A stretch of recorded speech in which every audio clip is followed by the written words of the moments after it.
ಕರ್ಕಾಟಕ ರಾಶಿಯವರು ಹಣದ ಸಮಸ್ಯೆಯಲ್ಲಿ ಸಿಕ್ಕಾಕೊಳ್ಳುವಂಥದ್ದು, ಮೋಸ ಮಾಡೋರೆ ನಿಮ್ಮ ಹತ್ರಕ್ಕೆ ಬರ್ತಾರೆ. ಧನುಸು ರಾಶಿಯವರಿಗೆ 2, 4, 6, 8, 10, 11 ಕವಡೆ ಅಂಗಾತ ಬಿದ್ದಿರುವಂಥದ್ದು, ಇವ್ರಿಗೂ ಕೂಡ ಚೆನ್ನಾಗಿಲ್ಲ.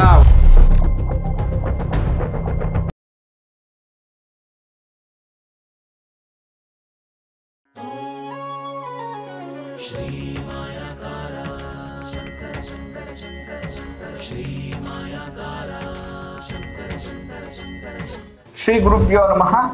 ನಾಯಕಾರ ಪ್ರಭುವೇ ನಮಃ. ಗಣೇಶ ದೇವಿ ವಾಗ್ದೇವಿ ಮಮ ವಾಕ್ಯ ಸಿದ್ಧಿ ಕುರು ಸ್ವಹ. ಓಂ ನಮೋ ಭಗವತಿ ಚಾಮುಂಡೇಶ್ವರಿ ಮಲಯಾಳ ಸ್ವರೂಪಿಣಿ ಸರ್ವಸಿದ್ಧಿಕಾರಿಣಿ ಸತ್ಯಂ ಬ್ರೂಹಿ ಸ್ವಹ.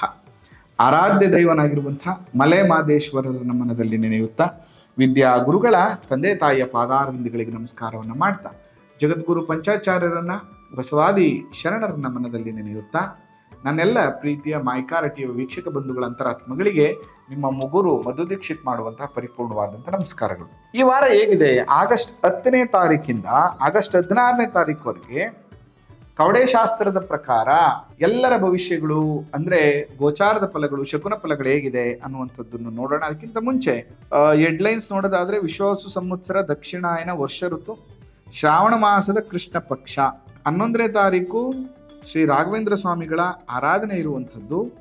12ನೇ ತಾರೀಕು ಸಂಕಷ್ಟರ ಚೌತಿ, ಚಂದ್ರೋದಯ ಅವತ್ತು ರಾತ್ರಿ 9:02 ಮತ್ತು ಮಂಗಳ ಗೌರಿ ವ್ರತ ಇರುವಂಥದ್ದು. 15ನೇ ತಾರೀಕು ಸ್ವಾತಂತ್ರ್ಯ ದಿನಾಚರಣೆ, 16ನೇ ತಾರೀಕು ಕೃಷ್ಣ ಜನ್ಮಾಷ್ಟಮಿ ಇರುವಂಥದ್ದು. ಇದಿಷ್ಟು ಕೂಡ ಶ್ರಾವಣ ಶನಿವಾರ. ಇದಿಷ್ಟು ಕೂಡ ಮುಂದಿನ ವಾರದ ವಿಶೇಷತೆಗಳು ಅಂತ ಹೇಳ್ತಾ, ಇನ್ನು ಮೊದಲನೇದಾಗಿ ಈ ವಾರ ಮೇಷರಾಶಿಯವ್ರಿಗೆ ಹೇಗಿದೆ ಅಂತ ನೋಡೋಣ. ಮೇಷರಾಶಿಯವರಿಗೆ 2, 4, 6, 8, 2, 4, 6, 8, 10, 11 ಕವಡೆ ಅಂಗಾತ ಬಿದ್ದಿರುವಂಥದ್ದು. ಕಷ್ಟ ಉಂಟು. ವಾರದ ಕೊನೆಯಲ್ಲಿ ಸ್ವಲ್ಪ ಮಟ್ಟಿಗೆ ಅನುಕೂಲ ಆಗತ್ತಪ್ಪ. ನೀನು ಎಚ್ಚರಿಕೆಯಿಂದ ಮಾಡಲಿಲ್ಲ ಅಂದರೆ ಅನೇಕ ಕಷ್ಟದಲ್ಲಿ ಸಿಕ್ಕಾಕೋತೀಯಾ, ಸಮಸ್ಯೆಯಲ್ಲಿ ಸಿಕ್ಕಾಕೋತೀಯಾ, ಫೈನಾನ್ಷಿಯಲಿ ಪ್ರಾಬ್ಲಮ್ನ ಎದುರಿಸಬೇಕಾಗ್ತದೆ ಮತ್ತು ಧನ ಮಾನ ಹಾನಿ ಆಗುವಂಥ ಸಾಧ್ಯತೆಗಳಿರ್ತದೆ. ಸ್ವಲ್ಪ ಎಚ್ಚರಿಕೆಯಿಂದ ಇರು ಅಂತ ಹೇಳ್ತಾ ಇದ್ದೆ. ಕೆಂಪು ಬಟ್ಟೆ ಮತ್ತು ತೊಗರಿ ಎರಡನ್ನೂ ಕೂಡ ಸುಬ್ರಹ್ಮಣ್ಯ ಸ್ವಾಮಿ ದೇವಸ್ಥಾನದಲ್ಲಿ ಅರ್ಪಣೆಯನ್ನು ಮಾಡಿ. ಇನ್ನು ವೃಷಭ ರಾಶಿಯವ್ರಿಗೆ ಹೇಗಿದೆ ಅಂತ ನೋಡೋಣ. ನೋಡಿ, ವೃಷಭ ರಾಶಿಯವ್ರಿಗೆ 4, 8, 12, 12, 14 ಕವಡೆ ಅಂಗಾತ ಬಿದ್ದಿರುವಂಥದ್ದು. ವೃಷಭ ರಾಶಿಯವ್ರಿಗೆ ಧನಲಾಭ, ಆಭರಣ ಸಂಗ್ರಹ ಯೋಗವೂ ಇದೆ. ಕಳೆದು ಹೋದ ವಸ್ತು ಸಿಗುವಂಥದ್ದು, ಧನಲಾಭ, ಶಾರೀರಿಕ ಸೌಖ್ಯ ಕೂಡ ಚೆನ್ನಾಗಿದೆ. ಒಟ್ಟಾರೆಯಾಗಿ ವೃಷಭ ರಾಶಿಯವ್ರಿಗೆ ಈ ವಾರ ಬಹಳ ಚೆನ್ನಾಗಿದೆ. ಇನ್ನು ಮಿಥುನ ರಾಶಿಯವ್ರಿಗೆ ಹೇಗಿದೆ ಅಂತ ನೋಡೋಣ. ಮಿಥುನ ರಾಶಿಯವ್ರಿಗೆ 3, 5, 5, 4, 9 ಕವಡೆ ಅಂಗಾತ ಬಿದ್ದಿರುವಂಥದ್ದು. ಮನೆಗೆ ಬಂಧುಗಳು ಬರುತ್ತಾರೆ. ರಾಜ ಸನ್ಮಾನ, ಸಮಾಜದಲ್ಲಿ ಸನ್ಮಾನ ದೊರೆಯುವಂಥದ್ದು, ಕಾರ್ಯದಲ್ಲಿ ಸಿದ್ಧಿ ಲಾಭ ಯೋಗ ಇರುವಂಥದ್ದು ಇವರಿಗೆ ಬಹಳ ಚೆನ್ನಾಗಿರುವಂಥದ್ದು. ಮಿಥುನ ರಾಶಿಯವರು ಕೂಡ ಒಟ್ಟಾರೆಯಾಗಿ ಚೆನ್ನಾಗಿದೆ. ಇನ್ನು ಕರ್ಕಾಟಕ ರಾಶಿಯವ್ರಿಗೆ ಹೇಗಿದೆ ಅಂತ ನೋಡೋಣ. ನೋಡಿ, ಕರ್ಕಾಟಕ ರಾಶಿಯವ್ರಿಗೆ 3, 6, 9, 12 ಕರ್ಕಾಟಕ ರಾಶಿಯವ್ರಿಗೆ 12 ಕವಡೆ.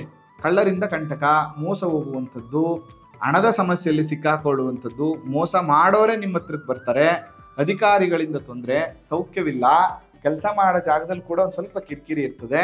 ಸ್ವಲ್ಪ ಎಚ್ಚರಿಕೆಯಿಂದ ಇರಬೇಕು. ಗೌರಿ ಅಮ್ಮನವರು ವಿಶೇಷವಾಗಿ ಅರಿಶಿಣ ಕುಂಕುಮವನ್ನು ಪಾರ್ವತಿ ಅಮ್ಮನವ್ರ ದೇವಸ್ಥಾನಕ್ಕೆ ಕೊಟ್ಟು ಒಂದು ಅರ್ಚನೆಯನ್ನು ಮಾಡಿ. ಸಿಂಹರಾಶಿಯವ್ರಿಗೆ ಹೇಗಿದೆ ಅಂತ ನೋಡೋಣ. ನೋಡಿ, ಸಿಂಹರಾಶಿಯವ್ರಿಗೆ 3, 6, 6, 3, 9, 9, 3, 12, 13 ಕವಡೆ ಅಂಗಾತ ಬಿದ್ದಿರುವಂಥದ್ದು. ಸರ್ಕಾರದಿಂದ ಸಹಾಯ, ಅನುಕೂಲ ಆಗುವಂಥದ್ದು, ಆಭರಣ ಸಂಗ್ರಹ ಮಾಡುವಂತಹ ಯೋಗ, ಸ್ತ್ರೀ ಸೌಖ್ಯ, ಮಿತ್ರರಿಂದ ಅನುಕೂಲ, ವ್ಯವಹಾರ ಲಾಭ ಎಲ್ಲ ಕೂಡ ಸಿಂಹರಾಶಿಯವ್ರಿಗೆ ಇರುವಂಥದ್ದು. ಈ ವಾರ ಬಹಳ ವಿಶೇಷವಾಗಿರುವಂಥ ಫಲಾಫಲಗಳನ್ನು ನೀವು ಅನುಭವಿಸ್ತೀರಿ. ಇನ್ನು ಕನ್ಯಾ ರಾಶಿಯವ್ರಿಗೆ ಹೇಗಿದೆ ಅಂತ ನೋಡೋಣ. ನೋಡಿ, ಕನ್ಯಾ ರಾಶಿಯವ್ರಿಗೆ 4, 8, 8, 12, 12, 14 ಕವಡೆ ಅಂಗಾತ ಬಿದ್ದಿರುವಂಥದ್ದು. ಕನ್ಯಾ ರಾಶಿಯವರಿಗೆ ಧನಲಾಭ, ಆಭರಣ ಸಂಗ್ರಹ ಯೋಗವೂ ಇದೆ. ಮತ್ತೆ ಕಳೆದು ಹೋದಂತಹ ಪ್ರೀತಿ ಸಿಗುವಂಥದ್ದು, ಜನರ ಪ್ರೀತಿ ಸಿಗುವಂಥದ್ದು, ಸ್ನೇಹ ಮತ್ತೆ ಬರುವಂಥದ್ದು, ಸಂಬಂಧಗಳು ಸರಿ ಹೋಗುವಂಥದ್ದು, ಧನಲಾಭ ಇರುವಂಥದ್ದು, ಶಾರೀರಿಕ ಸೌಖ್ಯವೂ ಕೂಡ ಕನ್ಯಾ ರಾಶಿಯವರಿಗೆ ಚೆನ್ನಾಗಿದೆ. ಇನ್ನು ತುಲಾ ರಾಶಿಯವ್ರಿಗೆ ಹೇಗಿದೆ ಅಂತ ನೋಡೋಣ. ನೋಡಿ ತುಲಾ ರಾಶಿಯವರಿಗೆ 3, 3, 6, 3, 9 ಒಂದು 10 ಕವಡೆ ಅಂಗಾತ ಬಿದ್ದಿರುವಂಥದ್ದು. ತುಲಾ ರಾಶಿಯವರಿಗೆ ಸುಖ ಭೋಜನ, ಆಪ್ತ ಮಿತ್ರರ ದರ್ಶನ, ಸುಖವಿದೆ, ಕಾರ್ಯದಲ್ಲಿ ಅನುಕೂಲವೂ ಇದೆ. ಅಂದುಕೊಂಡಂಥ ವಿಚಾರದಲ್ಲಿ ಯಾವುದೇ ಸಂಶಯವನ್ನು ಇಟ್ಕೋಬೇಡಪ್ಪ, ಆರಾಮಾಗಿ ನಿನ್ನ ಕೆಲಸ ಕಾರ್ಯಗಳನ್ನು ಮಾಡು, ಅನುಕೂಲ ಆಗುತ್ತೆ ಅನ್ನುವಂಥದ್ದನ್ನು ತಿಳಿಸ್ತಾ ಇದೆ. ಇನ್ನು ವೃಶ್ಚಿಕ ರಾಶಿಯವರಿಗೆ ಹೇಗಿದೆ ಅಂತ ನೋಡೋಣ. ನೋಡಿ, ವೃಶ್ಚಿಕ ರಾಶಿಯವರಿಗೆ 3, 3, 6, 6, 3, 9, 10, 11 ಕವಡೆ ಅಂಗಾತ ಬಿದ್ದಿರುವಂಥದ್ದು. ವೃಶ್ಚಿಕ ರಾಶಿಯವರಿಗೆ ಕಷ್ಟ ಉಂಟು. ವಾರದ ಕೊನೆಯಲ್ಲಿ ಸ್ವಲ್ಪ ಮಟ್ಟಕ್ಕೆ ಮಾತ್ರ ಅನುಕೂಲ ಆಗುತ್ತೆ. ಎಚ್ಚರಿಕೆಯಿಂದ ಇರಲಿಲ್ಲ, ಮೋಸ ಹೋಗುವಂಥ ಸಾಧ್ಯತೆ ಇರ್ತದೆ.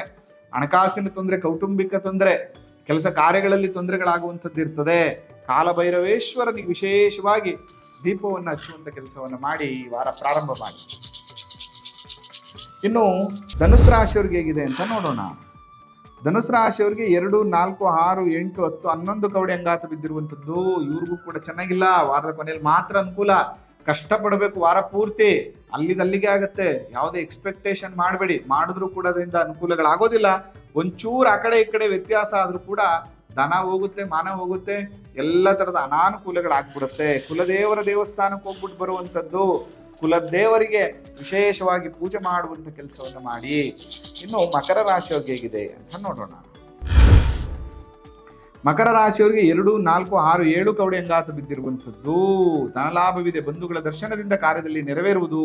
ಕಾರ್ಯಗಳೆಲ್ಲವೂ ಕೂಡ ಅನುಕೂಲ ಆಗುತ್ತೆ. ನೀವು ಅನ್ಕೊಂಡಿರೋದ್ರಿಂದ ಧನ ಸಹಾಯ ಆಗುವಂಥದ್ದು, ಮನೆಯಲ್ಲಿ ಶುಭ ಕಾರ್ಯಗಳ ಬಗ್ಗೆ ಮಾತುಕತೆ ಆಡುವಂಥದ್ದು, ಮಂಗಳ ಕಾರ್ಯಗಳು ನೆರವೇರುವಂಥದ್ದು, ಯಶಸ್ಸು ಲಾಭವೂ ಕೂಡ ಪ್ರಾಪ್ತಿಯಾಗ್ತದೆ. ಇನ್ನು ಕುಂಭರಾಶಿಯವ್ರಿಗೆ ಹೇಗಿದೆ ಅಂತ ನೋಡೋಣ.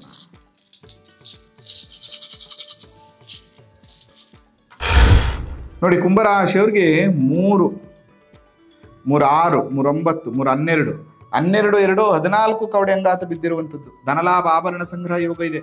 ಕಳೆದು ಹೋದಂಥವರ ಪ್ರೀತಿ ಸಂಬಂಧಗಳು ಸರಿ ಹೋಗುವಂಥದ್ದು, ಜಗಳ ಕದನಗಳೆಲ್ಲವೂ ಕೂಡ ನಿವಾರಣೆ ಆಗುವಂಥದ್ದು, ಶಾರೀರಿಕ ಸೌಖ್ಯ, ಧನಲಾಭ, ವ್ಯವಹಾರದಲ್ಲಿ ಲಾಭವೂ ಕೂಡ ನಿಮಗಿದೆ. ಕುಂಭರಾಶಿಯವರಿಗೆ ವಾರ ಒಟ್ಟಾರೆಯಾಗಿ ಚೆನ್ನಾಗಿದೆ. ಮೀನರಾಶಿಯವ್ರಿಗೆ ಹೇಗಿದೆ ಅಂತ ನೋಡೋಣ.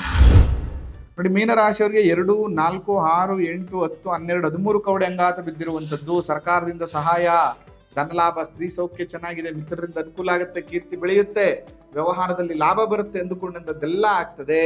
ಆದರೆ ಸಾಡೆ ಸಾತಿ ನಡೀತಾ ಇರೋದ್ರಿಂದ ಸ್ವಲ್ಪ ಮಟ್ಟಿಗೆ ಕೆಲಸಗಳೆಲ್ಲ ಸ್ವಲ್ಪ ಸ್ಲೋ ಆಗುವಂಥ ಸಾಧ್ಯತೆ ಇರ್ತದೆ. ಶನೇಶ್ವರ ಸ್ವಾಮಿಗೆ ತಿಲಾಭಿಷೇಕ, ಆಂಜನೇಯ ಸ್ವಾಮಿ ದರ್ಶನ, ನಿತ್ಯ ಹನುಮಾನ್ ಚಾಲಿಸ್, ಈ ರೀತಿಯ ಅನುಕೂಲಗಳನ್ನು ಮಾಡ್ಕೊಳ್ಳಿ. ಎಲ್ಲ ರೀತಿಯ ಅನುಕೂಲಗಳು ಆಗುತ್ತೆ ಅಂತ ಹೇಳ್ತಾ ಈ ಸಂಚಿಕೆನ ಮುಗಿಸ್ತಾ ಇದ್ದೇನೆ. ಇನ್ನು ಯಾರೆಲ್ಲ ನಮ್ಮ ಚಾನಲ್ನ ಸಬ್ಸ್ಕ್ರೈಬ್ ಆಗಿಲ್ಲ, ಫಾಲೋ ಮಾಡಿಲ್ಲ, ಫಾಲೋ ಮಾಡಿ. ಅದರ ಜೊತೆಗೆ ನೇರವಾಗಿ ವಾಸ್ತು ಬಗ್ಗೆ ತಿಳ್ಕೋಬೇಕು, ಜ್ಯೋತಿಷ್ಯದ ಬಗ್ಗೆ ತಿಳ್ಕೋಬೇಕು, ಜಾತಕಗಳ ಬಗ್ಗೆ ತಿಳ್ಕೋಬೇಕು, ಜ್ಯೋತಿಷ್ಯ ವಾಸ್ತುವನ್ನು ಕಲಿಬೇಕು ಅಂದರೆ ನೇರವಾಗಿ ಭೇಟಿ ಮಾಡಿ ಅಂತ ಹೇಳ್ತಾ ಈ ಸಂಚಿಕೆನ ಮುಗಿಸ್ತಾ ಇದ್ದೇನೆ. ಆ ಮಲೆಮಹದೇಶ್ವರರ ಅನುಗ್ರಹ ಸದಾ ನಿಮ್ಮ ಮೇಲಿರಲಿ. ನಮಸ್ಕಾರ. ಶ್ರೀ ಮಾಯಾಕಾರ ಶಂಕರ ಶಂಕರ ಶಂಕರ ಶಂಕರ ಶ್ರೀ ಮಾಯಾಕಾರ.